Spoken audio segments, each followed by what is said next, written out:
প্রিয় দেশবাসী, আপনারা ইতিমধ্যেই জেনেছেন যে ফ্যাসিস্ট খুনি শেখ হাসিনার যেই সংবিধান রয়েছে সেই সংবিধানের রাষ্ট্রপতি উনি কিছুক্ষণ আগে বিবৃতি দিয়েছেন যে ফ্যাসিস্ট খুনি শেখ হাসিনা যে দেশ থেকে পালিয়েছে তার কাছে কোনো পদত্যাগপত্র জমা দেয়নি। আমরা দেখেছি গতকাল চট্টগ্রাম বিশ্ববিদ্যালয়ে ছাত্রলীগের আবার পুনর্বাসনের জন্য বিভিন্ন ধরনের পায়তারা পড়েছে এবং ঢাকা শহরের বিভিন্ন প্রান্তে ছাত্রলীগ, যুবলীগ এবং আওয়ামী লীগের যে পতিত আত্মারা রয়েছে তারা বিভিন্নভাবে জড়ো হওয়ার তারা পায়তারা করছে। আপনারা যদি প্রত্যেকটি ঘটনাকে আপনারা একত্রিত করার চেষ্টা করেন তাহলে দেখবেন যে আওয়ামী লীগ আবার পুনর্গঠিত হয়ে আবার এই বাংলাদেশে ফেসিবাদের রাষ্ট্র কাঠামো পুনর্গঠিত করার জন্য তারা চেষ্টা করছে। প্রিয় দেশবাসী, 5 আগস্টের পূর্বে আমাদের সবার একটি পরিচয় আমরা একত্রিত হয়েছিলাম, সেটি হচ্ছে আওয়ামী নির্যাতনের বিরুদ্ধে আমাদের সবার পরিচয় ছিল আমরা ছিলাম মজলুম এবং আওয়ামী লীগ ছিল জালিম। এই জালিমের বিরুদ্ধে আমরা মজলুম হিসেবে আমরা দাঁড়িয়েছিলাম 5 আগস্টের পূর্বে।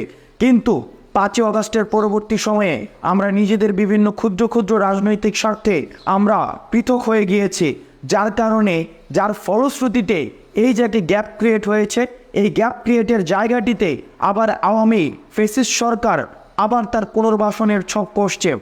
আমাদের দেশবাসীর প্রতি আহ্বান জানাবো এবং যে রাজনৈতিক দলগুলো রয়েছে, বিশেষ করে বিএনপি, জামাত, ছাত্রদল এবং ছাত্র শিবির, যারা গত 16 বছর ধরে বিভিন্ন আওয়ামী ফ্যাসিস্ট সরকারের রাজনৈতিক নিগ্রহের শিকার হয়েছেন, আমরা আপনাদের কাছে আহ্বান জানাবো নিজ নিজ দলীয় স্বার্থের ঊর্ধ্বে উঠে আমরা 5 আগস্টের পূর্বে যেভাবে মজলুম হিসেবে আমরা জনতার কাতারে এসে দাঁড়িয়েছিলাম এবং ফ্যাসিস্ট খুনি শেখ হাসিনার বিরুদ্ধে আমাদের অবস্থান জারি করেছিলাম এবং নিজেদেরকে এই জালিমের বিরুদ্ধে আমরা মজলুমের কাতারে এনে দাঁড়িয়েছিলাম, এই আওয়ামী লীগকে স্থায়ীভাবে বাংলাদেশ থেকে নিষিদ্ধ করার জন্য এবং আওয়ামী লীগের স্থায়ীভাবে সমূলে উৎপাটনের জন্য শেষ পর্যন্ত আমাদেরকে একত্র থাকতে হবে।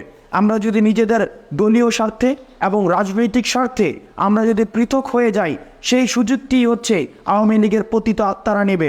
সুতরাং আপনাদের কাছে আহ্বান, আপনারা বিভিন্ন জায়গায় যদি খুব মনোযোগের সাথে দেখেন তাহলে দেখবেন বিভিন্ন জায়গায় চক্রান্ত চলছে, বিভিন্ন জায়গায় আওয়ামী লীগকে আবার পুনর্বাসন করার আমরা দেখছি প্রশাসনিক এবং বিচারিক বিভিন্ন ধরনের ষড়যন্ত্র চলছে।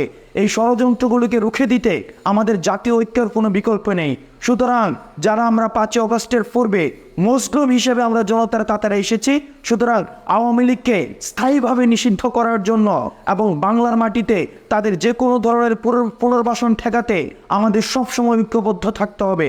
যে কোনো রাজনৈতিক পরিচয়ের ঊর্ধ্বে উঠে আমাদের মজলুম পরিচয়ে আমাদের মাঠে আমাদের অবস্থান জারি রাখতে হবে।